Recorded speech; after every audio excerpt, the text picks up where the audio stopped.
Nah, ini saya udah nyiapin potongan ikan. Jadi saya pakai ikan tuna karena nggak mudah hancur ya. Jadi pilih ikan-ikan yang cukup keras dagingnya, seperti ikan tuna gitu, atau apa itu namanya, makarel gitu ya. Biasanya ikan laut sih, karena ikannya itu bukan ikan segar, jadi ini tuh sempat dibekukan gitu.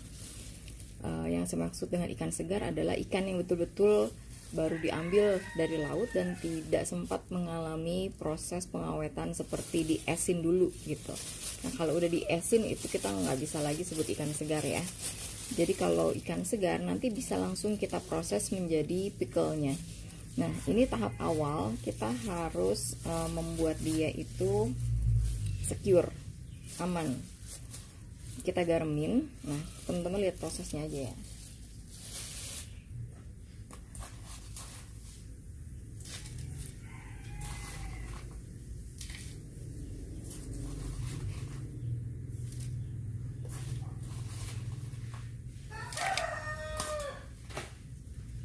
Jadi kita pakai garam banyak, jangan khawatir, nanti kita tetap akan membilasnya. Terus saya juga udah siapin wadah yang bertutup kedap ya, yang bertutup kedap. Ini karet jadi cukup kedap. Kemudian saya punya cuka, ini kebetulan cukanya cuka pala, jadi buat lebih aromatik dan ngilangin amis. Teman-teman punya cuka yang lain juga bisa, cuka jahe misalnya, atau ya cuka yang biasa, misalnya beli cuka apel juga nggak apa-apa sih, atau mau cuka putih biasa juga, white vinegar gitu juga nggak apa-apa. Nah, ini kita campur aja seperti ini, yang penting terlumur dan kena. Lalu kemudian kita masukkan ke dalam toples ini. Kelihatan? Oke. Nah, ini kemudian kita masukkan ke dalam toples ini.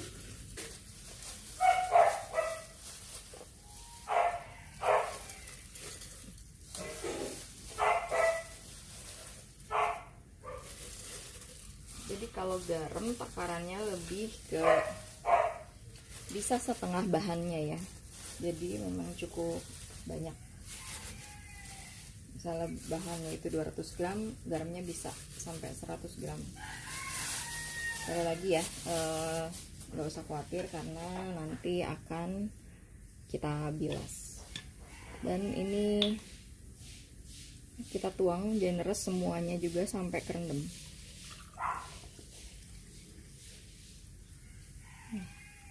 Pas mau habis nih cukanya ya. Nah, itu gunanya bikin sendiri. Jadi bisa agak royal. Kalau beli kan lumayan tuh ya, udah banyak banget kepakainya. Kemudian kita akan aduk-aduk, kita goyang ini karena yang penting tutupnya kedap, jadi bisa kita bolak-balik, kita aduk-aduk gitu supaya si garamnya ini agak larut. Jadi setelah diaduk-aduk seperti ini, kita simpan dulu di kulkas teman-teman. Ini tidak aman kita taruh di suhu ruang ya, karena daging ikannya itu sudah kita awetkan dan perjalanannya sampai ke rumah kita cukup panjang. Jadi bisa banget membawa berbagai macam patogen yang tidur karena kita esin, tapi begitu dapat suhu ruang dia bisa bangun lagi dan cukup kuat ya. Beberapa bakteri itu di ikan misalnya itu ada beberapa yang cukup kuat gitu, jadi tidak terlalu aman kalau kita taruh suhu ruang. Ini kita kulkasin 5 hari. Nah, setiap hari kita keluarin, kita kocok lagi, kita aduk gitu, karena nanti kan dia suka agak mengendap. Nah, jadi kita aduk lagi selama 5 hari. Setelah 5 hari nanti baru kita keluarin, kita bilas, dan kemudian kita proses menjadi fish pickle. Nah, ini videonya nanti akan kita lanjut.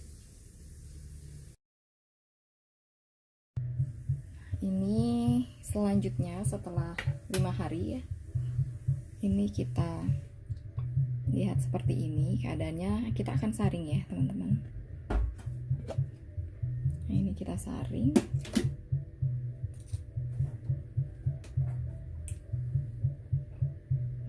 Nggak bau amis ya.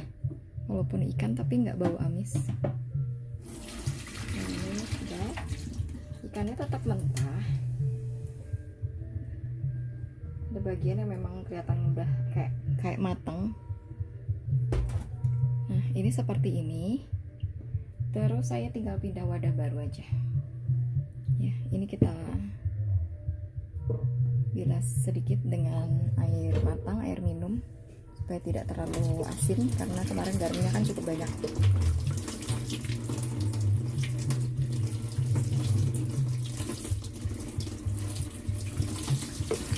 Setelah itu saya masukkan kembali ke dalam toples yang baru.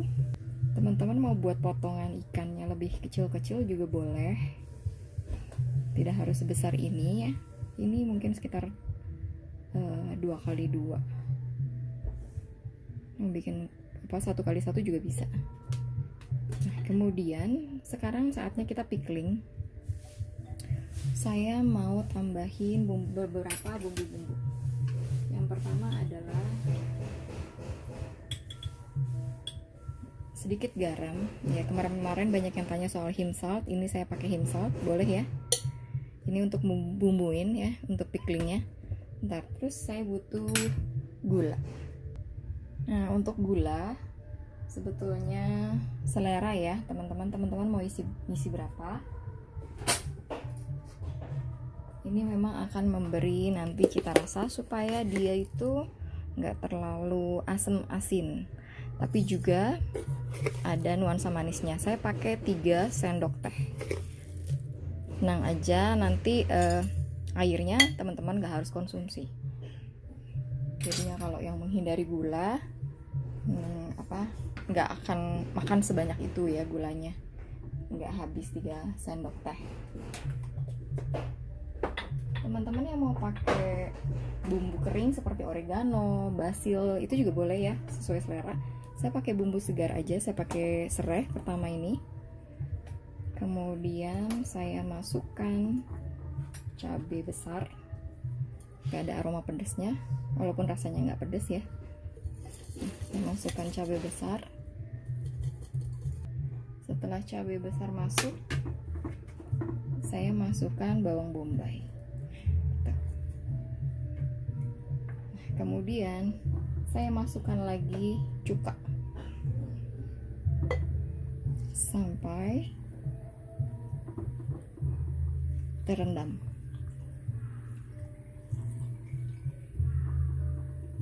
Nah, seperti ini. Udah. Ini kita masukkan ke dalam kulkas. Ini sudah jadi pickle kita. Teman-teman bisa siap konsumsi, tapi biasanya udah biarkan ngeresap dulu bumbu-bumbunya, mungkin sekitar 3 harian di dalam kulkas. Nah, nanti rasanya tuh udah seger, enak nih ikannya, dan udah aman dikonsumsi. Dari airnya aja kita tahu ya, terbukti dia tuh nggak amis. Kalau dia semakin amis dan semakin bau busuk, berarti dia itu tidak terawetkan atau ada bakteri patogen yang tumbuh. Tapi karena dia nggak bau amis, dia nggak bertambah bau busuk, itu berarti aman. Jadi bisa dikonsumsi walaupun dia tidak kita masak.